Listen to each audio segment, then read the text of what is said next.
Hello, and welcome to Capital Markets Live. I'm Alvin Lam, Managing Director of International Markets at Ginnie Mae. And today I'm joined by Scott Budka, Senior Managing Director, Head of Fixed Income Strategy at Brean Capital. With almost 30 years of experience in the bond market, Scott has provided investment advice to numerous financial institutions specialized in MBS, CMBS, and other asset-backed securities. Welcome, Scott. Alvin, thanks for having me. As you know, Brean Capital has been very involved in the Ginnie Mae markets for quite some time now, and we greatly value the relationship that we've been able to build with Ginnie Mae over the years. What started as a niche boutique broker-dealer 25 years ago has since evolved into a full-fledged trading operation, providing primary and secondary market liquidity to both investors and issuers alike. Over the years, a lot of my work as the head of fixed income strategy has been focused on finding relative value opportunities within the Ginnie Mae sector itself. However, over the past year and a half, a lot of our work has been concentrated on determining the impact that policy changes have and will continue to have on the performance of Ginnie Mae securities as a whole. These have truly been extraordinary times, and the government has been forced to take unprecedented measures to provide relief to millions of borrowers who have been adversely impacted by the COVID-19 pandemic. Indeed, we live in an unprecedented time, and one of the biggest borrower relief programs enacted by the government has been the forbearance plans mandated by the CARES Act, which has passed into law back in March of 2020. While the program initially provided relief for over 5 million borrowers, the number of borrowers still in forbearance is estimated to be around 1.6 million. This is according to the Mortgage Bankers Association.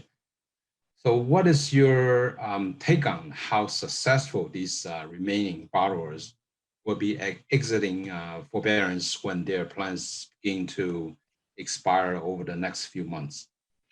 March of 2020 seems like a long time ago, doesn't it? And 18 months later, there remains a lot of discussion with regards to what will happen to the mortgage markets when borrowers begin to hit the end of these forbearance plans. September and October will be extremely big months for forbearance exits, as the majority of borrowers who entered into forbearance did so in March, April, and May of 2020. The Mortgage Bankers Association estimates that 81.4% of all borrowers still in forbearance have had their plans extended at least once, and that 62% of these borrowers have had their forbearance terms extended at least 12 months. It is this wall of borrowers that have investors concerned about seeing a sudden spike in prepayment activity.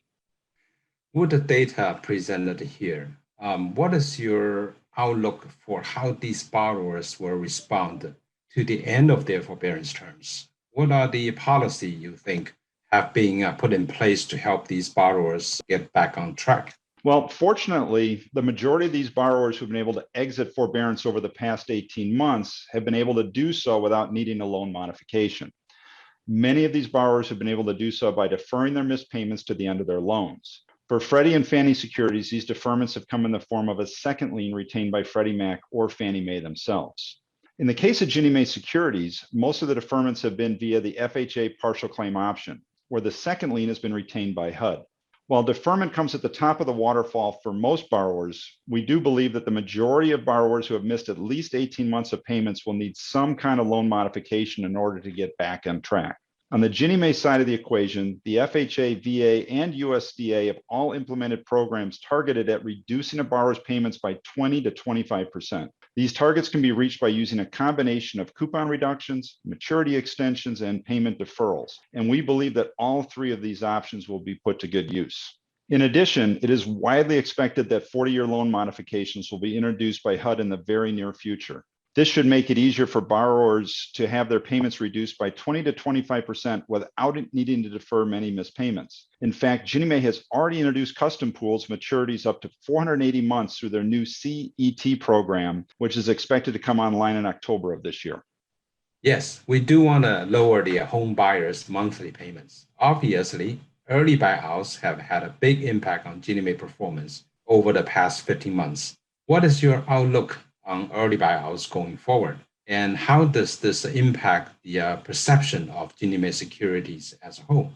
Alvin, you are certainly correct in saying that buyouts have been a big part of the Ginnie Mae story for the past 15 months. These buyouts began in June of 2020 when several large banks began to clear out their delinquency pipelines and picked up steam again last fall when several of the larger non-banks began to buy out delinquent loans as well. While EBOs have been a major component of the overall performance of Ginnie Mae securities, their impact has certainly been felt more in the premium coupons where monthly CDR numbers have been much higher than in the production coupons. That being said, however, there may be some good news on the horizon for Ginnie Mae buyouts.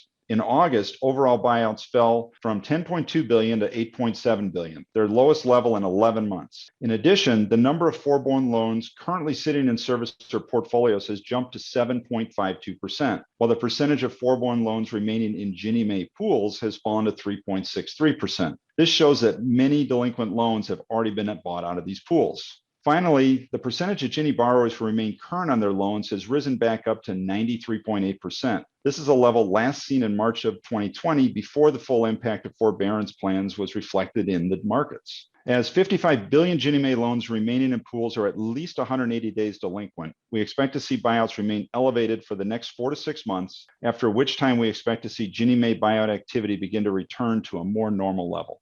Thank you, Scott, for sharing the data and positive views. I'm going to ask you a big question. We have spent a lot of time talking about forbearance programs, but on the policy front, what are your thoughts about potential for the Fed to make a tapering announcement in one of its upcoming meetings? How do you think this announcement will impact the mortgage markets and in particular Ginnie Mae securities? Unlike when Fed Chair Ben Bernanke first mentioned the word taper back in May of 2013, Fed communications have been very good up to this point, and we do not expect to see a similar sell-off take place this time around. While most people believe that a taper announcement is imminent, the timing of such an announcement remains up in the air. In our view, the weaker than expected jobs report in August most likely pushed the timing of the Fed taper announcement back out to November or December of this year, with a reduction of mortgage and treasury purchases taking place in either December or January. We expect the Fed to initially reduce net purchases by 5 billion mortgages and 10 billion treasuries, with the option of reducing net purchases by a similar amount at each of the subsequent FOMC meetings. Given the uncertainty that remains surrounding COVID and the economic recovery, we expect the Fed to want to maintain as much flexibility as possible as they can going forward. As far as the impact on the mortgage markets themselves, we expect to see nominal spreads continue to steadily rise over the next 3 to 6 months as the Fed slowly reduces its monthly purchase targets. Bank demand remains another critical component of the equation, however, and on this front, we believe that Ginnie Mae securities may have an advantage due to their 0% risk weighting. Very helpful comments. Let's move on to another subject. We have been hearing a lot recently about the emergence of ESG investing. Can you describe current demand for ESG fixed income investments? Certainly. ESG, or environmental, social, and governance investing, has certainly taken off in 2021, and we have seen demand for ESG investments soaring across the board as more and more ESG funds have been brought online. Within the fixed income arena, most investors have focused on building ESG portfolios through the corporate bond market, where all three components of ESG can be measured. However, ample opportunity exists within the agency MBS and CMBS markets for impact investing as well. In addition to green bonds, there are also many programs in place to assist low to moderate income renters and borrowers whose loans are backing these deals. While Ginnie Mae pools by default tend to have higher concentrations of low to moderate income borrowers, a Ginnie wrapper by itself may not be enough to ensure that the investor receives ESG investment treatment on their portfolio. Thank you for sharing the demand side of the interest. Yes, Ginnie Mae has heavy focus on the low and moderate income sector. Let's dive in a little bit more. Are there any programs in particular or data disclosures in general that you think would be helpful to analyzing ESG investments? Let's start with the program level. We have seen a renewed interest in pools issued by the housing finance authorities, or the HFAs. This is actually a sector that we're very familiar with and have been heavily involved in trading these securities going back to 2015. In fact, we have a number of primers available for investors looking to learn more about this segment of the market. From an ESG point of view, these pools tend to qualify based on the fact that all of the underlying loans have been issued to low to moderate income borrowers. In fact, many of these borrowers needed this additional assistance to complete the purchase of their first home. Due to the low to moderate income nature of these borrowers, the vast majority of these pools have been issued in Ginnie Mae form. We strongly believe that HFA pools are a great way to add ESG investments to a portfolio while picking up a little bit of extra convexity along the way. From a data disclosure point of view, there's really no set of rules for what qualifies as an ESG investment and what does not. It is helpful to know what the borrower's level of income is versus the median area income, and whether or not this borrower resides in a pre-designated low to moderate income census tract. These two criteria will go a long way towards establishing an ESG flag for loans as well as pools, and then that can be rolled up at the portfolio level as well. On that note, Ginnie Mae has implemented a new ESG stratification record in the MBS single-family pool supplemental file. It is located on Ginnie Mae's disclosure data download page. This record provides the investors with information that supports their sustainable investing decisions and solutions. The new disclosure aggregates to the pool level the number of loans, percent of loans, UPB dollars, percent UPB dollars, across low and moderate income area. In the third quarter of this year, Ginnie Mae is planning to implementing a new ESG stratification record for platinum securities. This new disclosure record aggregates to the platinum pool level, UPB dollars and the percent UPB dollars across low and moderate income area applicable to the platinum pool. Well, it looks like that's all the time we have for today, Scott. Thank you so much for your time and sharing insight on Ginnie Mae MBS market. Alvin, thanks for having me.